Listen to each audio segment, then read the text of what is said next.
Hi, I'm Cindy Wilson, and this is Home Sweet Home Craft Room Creations. Welcome to the Craft Room. If this is your first time here, welcome aboard. If you've been here before, you know the routine.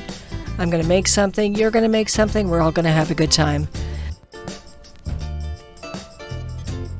In the first project, we are going to make a couple of Christmas gift bags, by sewing them, of course.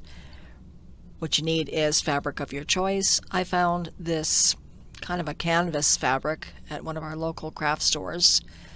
Really dirt cheap. I think I paid $8 for 2 meters of it. I was really impressed. And all you do is you cut it to the size you want. Mine are 18 by 20 inches. And you're going to need a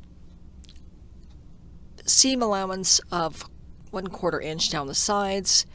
And once you have got that, roll it over to a 1-inch pocket for your string or your drawstrings to go through. Do a quick snip on both sides to feed your cord through. And I used macrame cord for the red one that you'll see in a little bit. And it was a jute cord, not a jute cord, sorry, like a butcher's cord, the green one on the smaller one. And to embellish them, I picked up a little bit of heat transfer vinyl that I'd had on hand here. I believe the pattern that I got for the bags came from Design Bundles, I think from last year.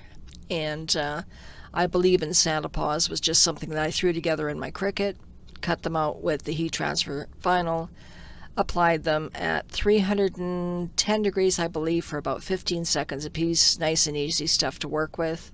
One is the Sizer, and the other one is, I can't remember the brand name offhand right now, but whatever you choose to use is completely up to you. Whatever fabric works for you, whatever heat transfer vinyl works for you. And you do not need a heat press. I use one because I have it. You can use just a plain old iron. I just choose not to. I'm too lazy. Putting it together is quick and easy and to the point. And thread your cords through, do your drawstring, slide in your gift, and away you go. Right now, Walmart is selling some great Christmas fabrics. I picked up the one here with the trucks on it. I believe they're called fat quarters for quilting, but I decided to use it for a bag. Just fold it inwards. Make your one seam down the back and across the bottom. And like the first time, drawstring in and away you go.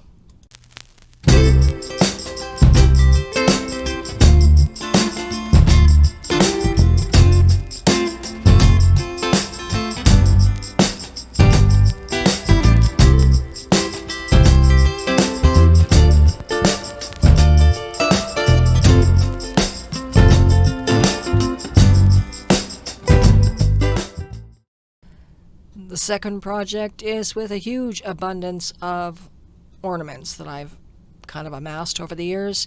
I've decided it was time to make a Christmas wreath. Grabbing a, I believe, $3 or $3.50 wire wreath form from Dollarama. That was the base of it, and all it was just a matter of gluing the ornaments to the the wire frame itself, and to the ornaments, to each other. I can't talk today. To the sides of the ornaments, joining them that way to hold everything nice and secure, and just keep on going until you get the right amount or the amount that you choose to put on. I did 2 rows and then a skinny row of little smaller balls kind of thing as a filler. And then the craft, no, sorry, they did not come from the craft store. You'll see in a little bit. The picks came from Dollarama also. $1.75 a piece. I picked up probably a half a dozen of those. I just wanted the greenery. I did not want the whole pick to go into the wreath, and it was just a matter of pulling the greenery apart off of the pick, inserting it all the way around the edge, which you will see shortly, and then again on the inside just a little bit, the garland, the fuzzy green stuff, plasticky fuzzy green stuff. Really not crazy about it. It's okay as a filler to hide the trunk of an artificial tree if you have to hide it and you don't want to see the ugly stick up the center of your tree. I use it there. but I really didn't want it showing on the wreath. So once everything was in place with the ornaments and the picks were pulled apart and my greenery, or my evergreen greenery, was in place, I applied the cheap looking, I guess if you want to call it, it is. They're all cheap looking, but that's really bad. I put the garland in back just to kind of fill in the spaces so that you weren't really seeing right through anything, and to camouflage the wire as much as possible. I'll do the reveal for you, of the wreath at the very end here. I'm going to jump right into the next and last project of the video. It's a piece that I had out this Halloween out on the front porch with 3 4x4 posts attached together with a bit of ivory connecting them to make it look like pumpkin leaves, I guess is the best word for it. Artificial pumpkins, my big pumpkin with the lights inside of it with his witch hat. Well, it was time to give those 3 4x4 posts a makeover.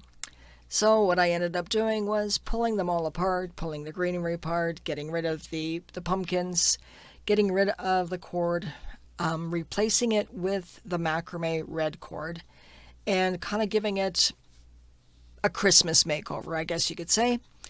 And it's quick, easy, to the point, so if you have access to 4x4 posts of any way, shape, or form, I believe my lengths are 32 inches, 25 inches, and the bottom one is about 14 to 16 inches. I didn't exactly 100% measure them. It was just kind of putting them up against each other, staggering them, different heights, just to see what looked good and what didn't. Once the posts are all attached together, for some reason it did not record or it would not copy onto my computer the piece that shows you me putting the macrame cord on, but it's just pretty easy peasy. Just wrap it around, glue it in place, tie it in place, whatever you have to get the post to stay together. And with the Gorilla Glue, the hot glue gun, everything is pretty secure. The top of my tallest post gets adorned with what's left over from an absolutely beautiful 7-foot pre-lit Christmas tree that I had a few years ago. But after adopting a couple of kittens from a local rescue site, and the kittens climbing that tree, knocking it to the ground several times, basically all that was left was the top piece of the tree itself. And so in January, after I had kind of faked it through the season with the wrecked tree, I had thrown the whole tree out except for a couple of selective branches, which I kept around to hopefully bribe the cats into leaving the new Christmas tree alone, which did not work, by the way. So this is what was left of their fake bribery Christmas tree that I've taken away from them because they're not using it anyway, and it's going to be become the top of my Christmas decoration for the front porch. Again, too, another reveal will be at the very end with the wreath and this piece together, so you can see it all at once, what's happened and what was done with it. And I hope you enjoy it. Once my little tree was attached to the top of the tallest post, I decided it needed something else on those 2 other tops of those platforms, of those other 4x4 posts. I went into the wood stash, grabbed a couple of pieces of scrap wood, decided they looked the perfect size to be fake Christmas gifts, and grabbed a little bit of craft paint. We're going to paint one white, we're going to paint one green, and we're going to paint one red.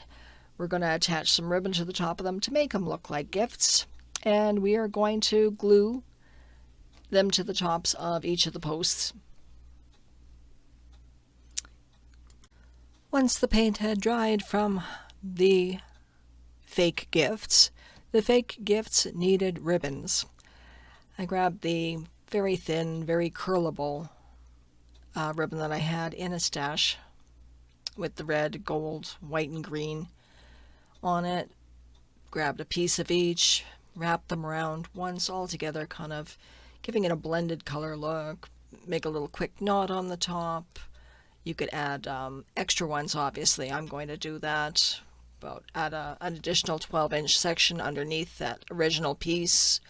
curl them with a pair of scissors, sorry, and presto, you have the fake gift look. Attach those to the top of the posts, and I think it looked pretty damn good in the end. Hope you like them too.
And here they both are, the wreath and my little mini tree on my post. And yes, even the dog is in on this one too. He couldn't resist. I think they turned out really well. Really loving this wreath. Something I'm looking forward to putting on the house for the next couple of years. Please excuse the tractor over to the right. That's my husband's doing. He's a snow removal kind of guy, but we're waiting for the snow to come. Thanks for joining me today. Glad you were here. Stop by again. I'd really appreciate it. Bye-bye.